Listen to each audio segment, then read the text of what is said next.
Works. Good afternoon, hello, and welcome, warm welcome to everyone in this latest in the CityU Distinguished Lecture Series.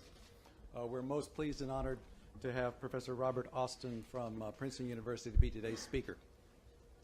In standing up front here and sharing some pleasantries, we once again realize just how small a world this is. It turns out we trod on similar grounds in central Illinois in our youth. He was born not far from where I was born and spent our early days. We also have two of our favorite people at Princeton in common, Sigurd Wagner and Jim Sturm in electronic engineering, who I've collaborated with. He collaborates with as well. So very, very small world. But that's not why we're here. So it is the nature of academic institutions that we ask difficult questions. And it's the nature of research institutions that we don't just ask the questions, but through inquiry and pathfinding and innovation, we find answers to those difficult questions. Today's topic is one of those very difficult questions that really does impact us all one way or the other. Is there anyone in this audience who in the last 10 years has not been prescribed an antibiotic? You're a very healthy person. You probably deal with just Chinese medicine. But even if you haven't ever taken an antibiotic, everyone around you does.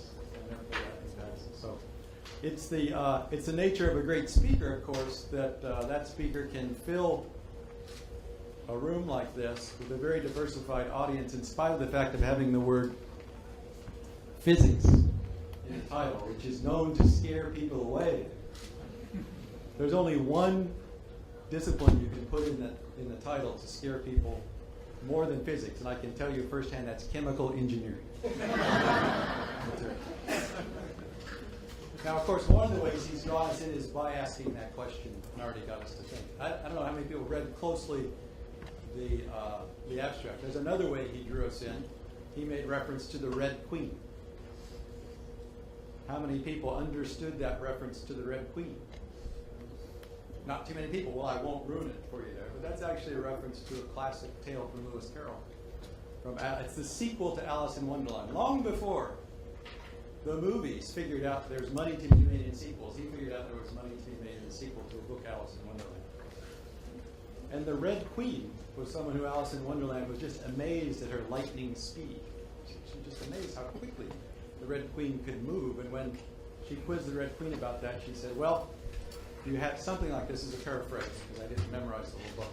Something to the effect is you have to run just as fast as you can to stay in place.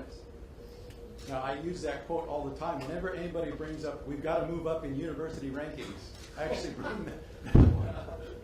And it's really just a call to action that we need to do something. I think his talk also is a call to action. I've spoken way too long. So let me introduce our provost, Art Ellis, who will actually do the introduction of our speaker. Thank you.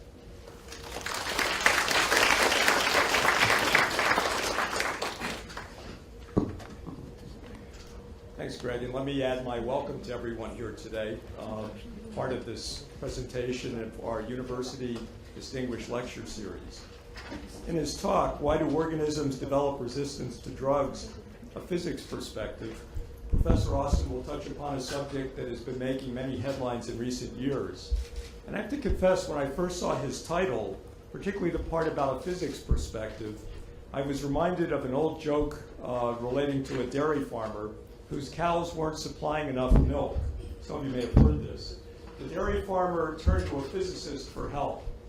And the physicist responded that he knew how to solve the problem, but only if it was a spherical cow, and only if the spherical cow was in a vacuum.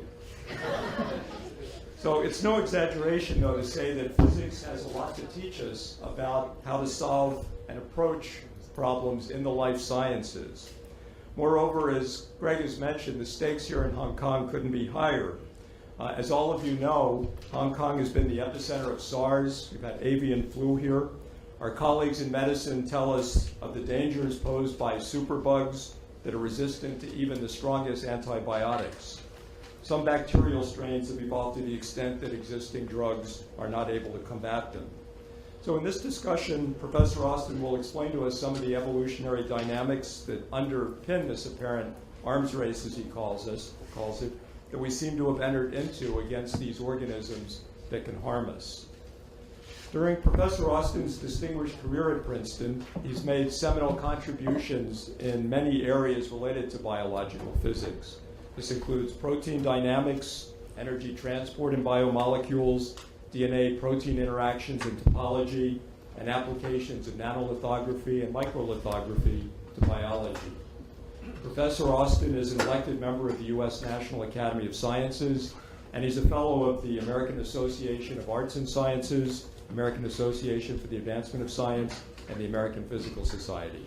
Please join me in welcoming Professor Austin to City U.